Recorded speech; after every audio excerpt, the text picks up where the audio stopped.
está na França fazendo uma viagem oficial. Desde 2013, nenhum presidente brasileiro ia à França. O último presidente brasileiro que esteve na França foi a Dilma. A gente está sempre vendo, né, o Lula e o Macron muito juntos, até porque o Macron veio para o Brasil ano passado, mas há muito tempo que não ia um chefe de Estado lá. Eu não vou entrar em discussões, né, da mídia brasileira que fala preço de hotel, preço de café, porque assim, de acordo com parte da mídia brasileira, o presidente do país, quando viajar para o exterior, ele tem que dormir no hostel, provavelmente, né, numa beliche com mais 5 pessoas na mesma cama, para daí sim ser aceitável o presidente brasileiro pagar um hotel. Brincadeiras à parte, quando a gente ouve muito sobre onde dormiu, o que comeu, onde foi, é porque é uma tentativa de mascarar o que foi realmente discutido. Essa reunião com o Macron tem vários pontos, tá, gente? Vários acordos bilaterais entre Brasil e França estão sendo assinados, principalmente na área de fronteira, porque sim, o Brasil faz fronteira com a França. Obviamente, estamos falando das Guianas francesas. Lembrando que tem 2 Guianas, tá, gente? A Guiana que tem disputa lá com o Maduro na Venezuela não é a Guiana francesa. Eu já vi gente aqui comentando, a França não, gente, não tem nada a ver com a Guiana francesa. É a Guiana que é ex-colônia do Reino Unido, mas voltando para a visita do Lula na França. Há uma discussão sim sobre essa questão da fronteira, há uma discussão inclusive porque a França tem alguns interesses, alguns empreendimentos ali, inclusive uma polêmica de uma construção de uma prisão, mas vários outros acordos bilaterais foram também feitos entre os países e principalmente acordos de cooperação estratégica. O governo Lula estreitou muito a relação com a França. Apesar da mídia brasileira dar muito foco, né, ao fato de que o encontro teria como base principal as questões climáticas, não é bem assim não. As questões climáticas são um ponto muito forte, né, da discussão com Brasil e França, até porque ambos os países têm uma perspectiva muito parecida nas questões sobre as discussões das mudanças climáticas e dos protocolos que devem ser seguidos. Documentos para a COP30 foram assinados, mas 2 pontos chamam a atenção durante, inclusive, a coletiva entre os presidentes. Um ponto foi que o Lula abordou de novo a questão de Gaza, deixando bem claro que o que acontece em Gaza é um processo de genocídio.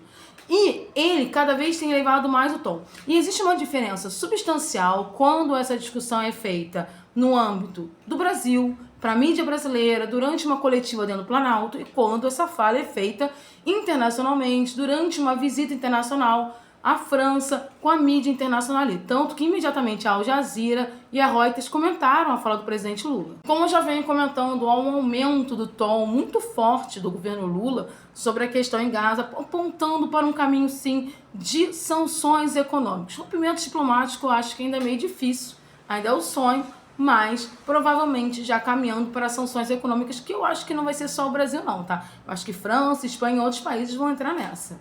E teve ali uma troca de farpas do bem. Por que eu falo uma troca de farpas do bem? Porque esse assunto nunca chega a ser um assunto que dê grandes problemas entre o Lula e Macron, que é a questão do tratado, do acordo União Europeia e Mercosul, que é um acordo que está sendo costurado há mais de 20 anos. Que esse ano deve ser efetivado. O Brasil esse ano é presidente do Mercosul e o Lula deixou bem claro que um dos grandes objetivos dele nessa presidência é efetivar esse acordo. E por que eu falo que houve uma pequena troca de farpas? Porque a França é um dos países que é contra esse acordo, porque o agro francês tem muito medo do agro sul-americano. Então, eles fazem um trabalho muito forte para impedir que esse acordo se concretize. Então, o Lula deixou bem claro ali que sim, vai ter o acordo. E Macron ficou meio assim. Mas o grande ponto de tensão entre os dois foi quando o Lula falou da guerra da Rússia e da Ucrânia. O Lula, mais uma vez, criticou a guerra e disse que era necessário chegar num ponto de paz, mas o Macron já veio lá com as garras e mandou que a Rússia está errada e que o Zelensky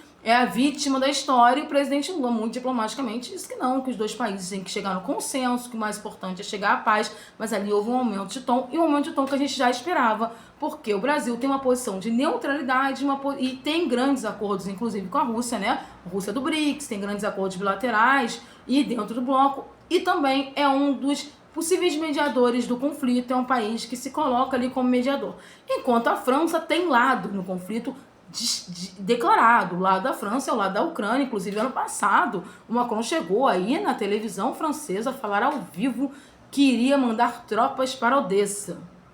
Tropas francesas que nunca foram para Odessa, mas sim, a França tem muito interesse em mandar tropas para a Ucrânia para lutar contra a Rússia. A França ela tem uma posição muito clara, e o que eu achei interessante é que esses pontos foram falados, mesmo nos pontos de discordância também foram falados. mostrando uma coisa assim, uma vibe democrática, assim, olha, somos tão democráticos que discordamos aqui de alguns pontos, mas continuamos a fazer acordo.